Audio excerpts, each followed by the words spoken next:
So I was just going to read one part today. You see, I'm still wearing the same as the end of quadrant 2, and that is because I'm so excited. They just sort of are stuck in the middle with all these animals, and Rashawn's not making any sense when she's talking to John, and so I wanted to see what happens next. So this is Storm Runners the Surge. We're starting into quadrant 3. And so we're hearing a lot of repeated things. And so one of the repeated things is animals keep getting out, and dangerous, really dangerous things keep happening, and the grown-ups can't get to them.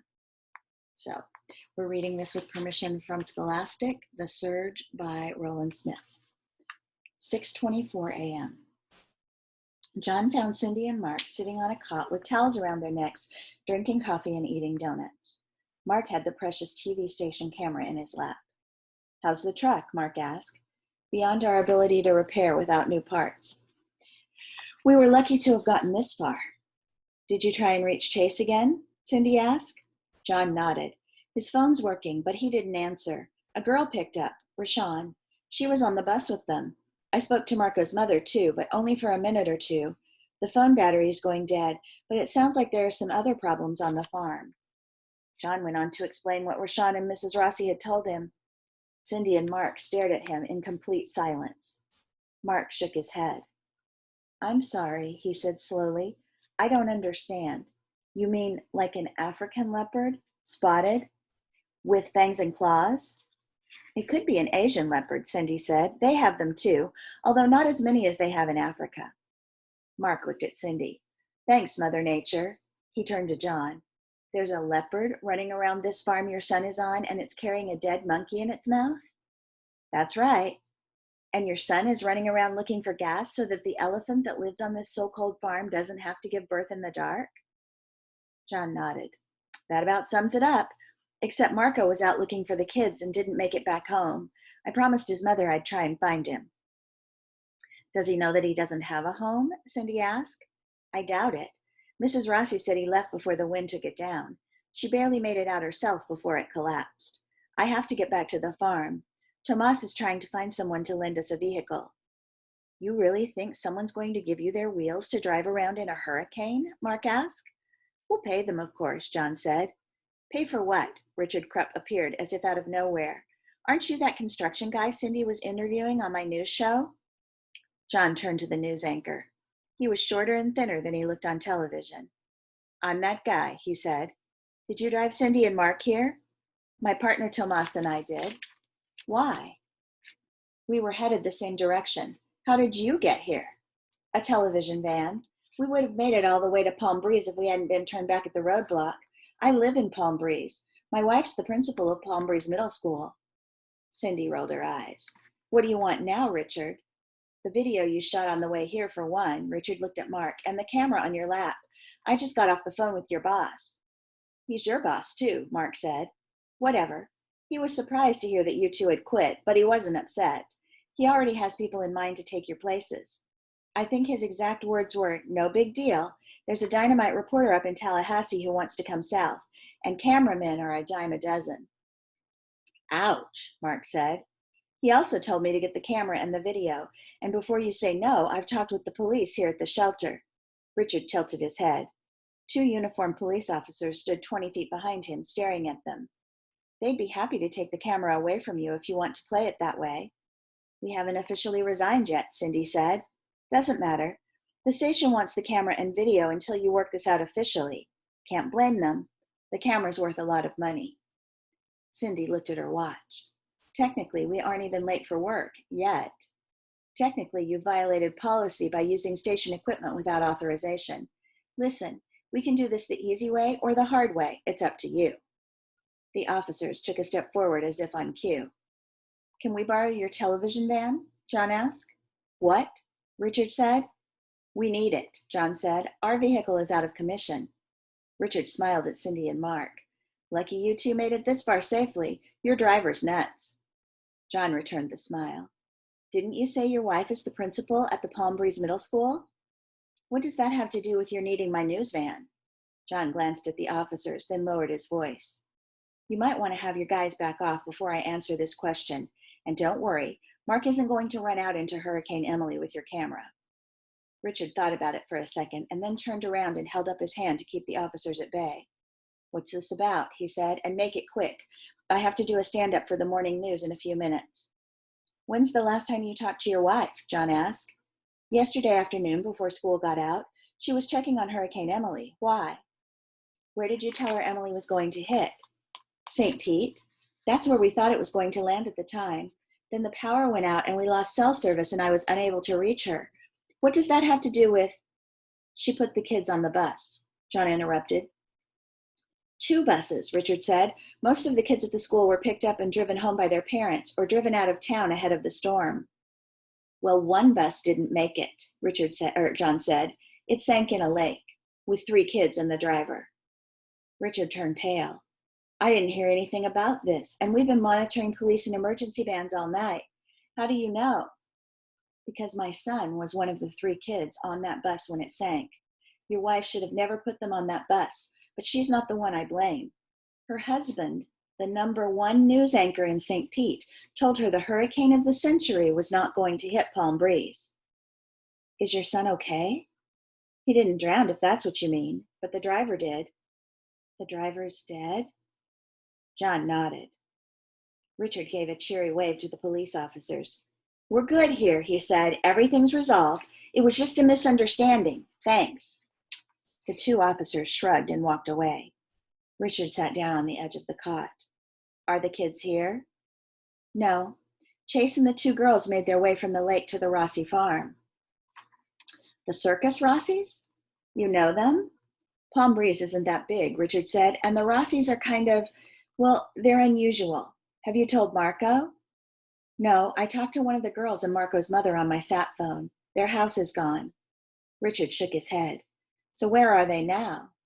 "Holed up in the barn with a pregnant elephant and a leopard on the loose," Cindy said. "We did a report on that cat," Richard said slowly. "Animal control wanted to euthanize it, but Marco stepped in and said he would take it. That's one dangerous creature on the loose. Euthanize it means they wanted to kill it." "I'm aware of that," John said. "Listen, I know you and your wife didn't mean to cause any harm, but you both made a terrible mistake. A man's dead, and we need to get to the Rossis before anybody else gets killed or injured, and we need your van to do it." "All right," Richard said, "but my crew and I are going with you." Cindy shook her head. "Sorry, Richard, no room.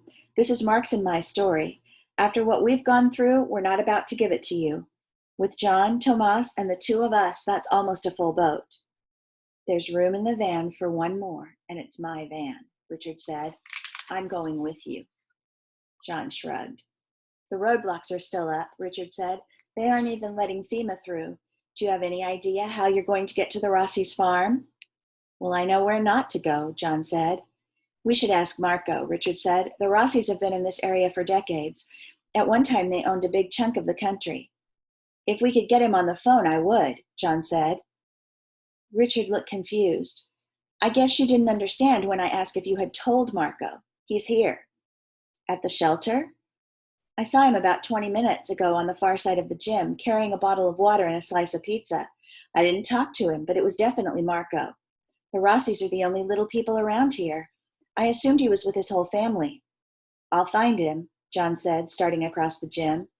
"I guess I better tell my crew there's been a change of plans," Richard said, and walked off. "Did Richard actually act like a human being for a second?" Mark asked. "Surprised me too," Cindy said. "Does this mean we still have jobs?" "It might," Cindy answered, "but I'm not feeling like much of a reporter at the moment. I can't believe I didn't put together the connection between Richard's wife and Chase's school bus." "You got bested by a builder." "I told you there was more to John Masters than meets the eye." "I still think he's a little crazy." "You probably would be too if you'd been struck by lightning." 6:33 a.m. The sat phone rang. Rashawn rushed over to grab it from the windowsill and answered it before the second ring. Mama Rossi was curled up, asleep on 2 bales of hay Rashawn had dragged over from the stack. "Hello," she said quietly. "John Masters. Rashawn?" "Yes, sir." "Can I speak to Mrs. Rossi?" "She's taking a nap, but I can wake her." "Hold on. Marco says to let her sleep." "You found Mr. Rossi?" "He's standing right next to me and he's fine." Rashawn smiled. Nicole will be so relieved. I just hope my family is okay too. I haven't heard from them since all this whole thing started. What's your last name? We're at a shelter. We can check and see if they're here. I think they're home, Rashawn said, recalling Mama Rossi's vision. But it would be good if you could check. Our last name is Stone. John said something to someone and then got back on the line. Are Chase and Nicole back? Rashawn's smile faded. Not yet, and I'm worried. Moving around in this kind of weather is not like moving around in regular weather. I know. It took us nearly 12 hours to go 5 miles last night, but I'm still worried. Hang on a second, John said. After a moment, he got back on. Your family's not here, so you're probably right. They're at home riding the storm out. I hope so, Rashawn said. How's the barn holding up? It's in one piece, but there's still water coming in on the one side I told you about.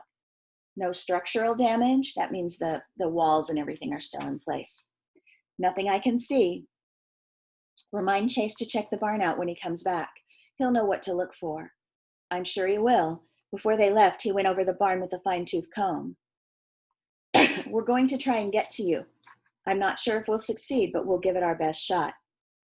That's all anyone can do, Rashawn said.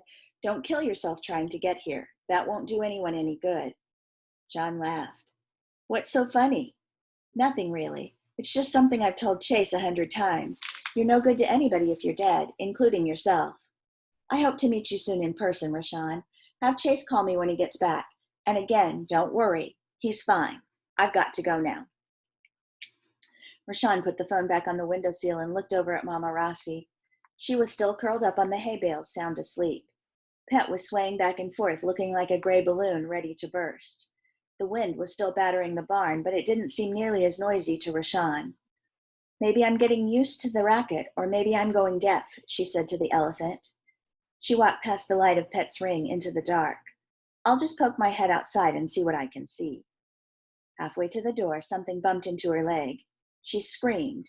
Pet trumpeted. Mama Rossi woke up. What is it, dear? Rashawn shined her flashlight at the ground. It's a little green monkey, no bigger than a squirrel. Poco! Mama Rossi ran over and gently scooped Poco up. The tiny monkey fit easily into the palms of her small hands. He's bleeding, Rashawn said. I see that. Let's get him to the ring. In the light, they discovered that Poco's injuries were worse than they had first appeared. His right arm was broken and he had a gash on his back. There's a first aid kit hanging on the wall below the window, Mama Rossi said. Rashawn ran over and got it. We're going to have to set his arm, Mama Rossi said. Then we'll have to suture the wound and warm him up so he doesn't go into shock. Do you think he'll be okay? I don't know. He's had a terrible night.